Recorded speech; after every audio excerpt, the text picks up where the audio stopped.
Alright guys, welcome to a special Minecraft video. I'm going to teach you a few things about Redstone. I do this video in preparation for a Minecraft Let's Play series I'm going to be releasing sometime in the relative near future with Kirito and Sori. So I decided that with the new recent title update, I'll show you some of the tricks that I'll be implementing, a little behind the scenes things. And also it'll help you out with your world if you feel, so inclined to do so. Anyway, let's get started. First thing first is redstone is basically circuitry. You can use it to do pretty much anything if you are, well, clever enough. People have made computers and quite a bit of other interesting things with it. So, yeah. Anyway, the first thing that a lot of people know about is the Redstone Clock. It basically makes a, what's the word for it? An eternal loop that continues the signal. So, it will always have a signal going in certain intervals.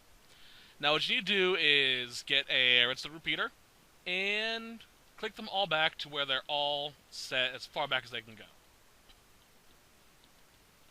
And then lay down redstone. And you have yourself a redstone clock.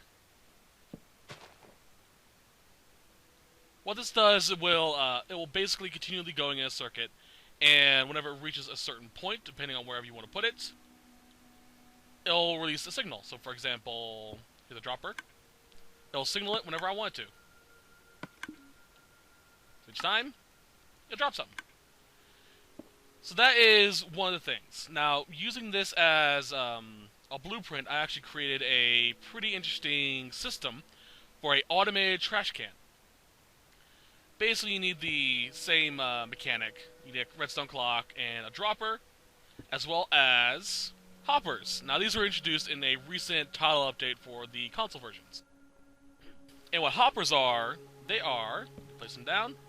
Well, let's see here. Let's get a chest out quickly. Hoppers will basically pick up items that you toss into it. So, like for that, boop, it's now inside of it. That's not the only purpose they have. If you were to place a chest down, crouch, and put a hopper next to it, it'll connect to that chest. So, we throw redstone in, and it goes into the chest. Now, I figured this out while I was on the PC version, and so I was like, how can I use this to my advantage? So, I did the one thing that a lot of people have issues with, and that's a lot of excess gubs, basically. A lot of excess materials. So I took this and made a stack. And now we have a self-emptying chest. Because when you place a object like a furnace or a chest on top of a hopper, it will empty things out instead of dispensing them. Now if you were to do that and place, like, say... I can't do that because of the, I'm too close to the spawn point. Let's say you put lava in here, Yeah. That's lava. Okay? And then you turn on your redstone repeater, your clock. Now, you have a self-emptying trash can that will drop out and dispense it into your lava.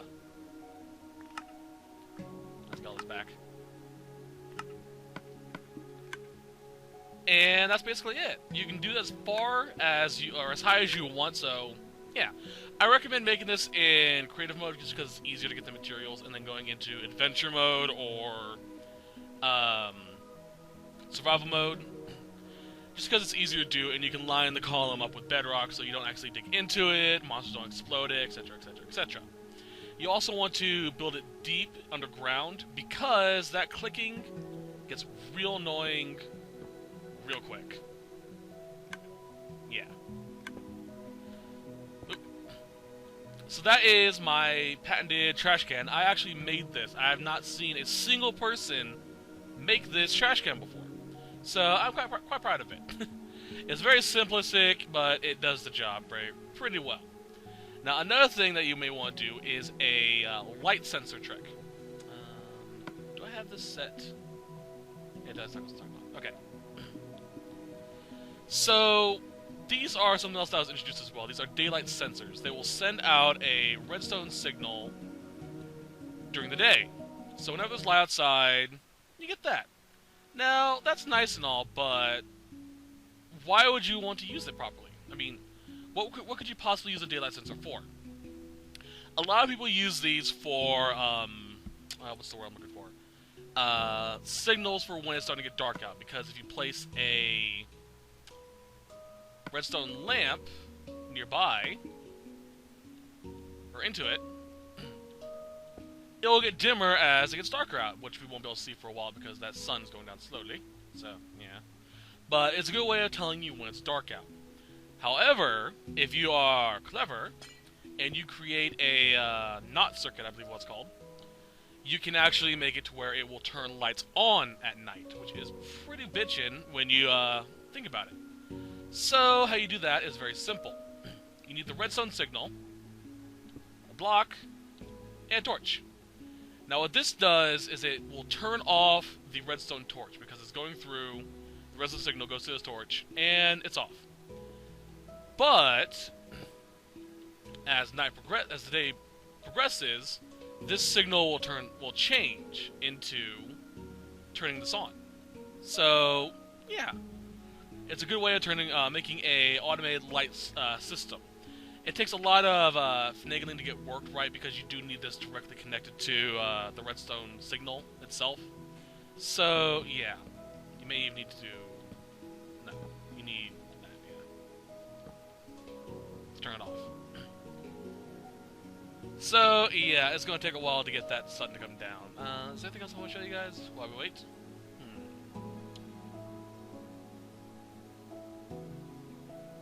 Not really. So I will probably speed up this video so you guys can see the progression of the sun down and the switch inversion. So yeah. Anyway, I'm gonna leave that for you guys so you can see it effect, and I will see you guys in Minecraft. Hope it's helpful for you guys out there, especially those who love redstone circuitry like I do.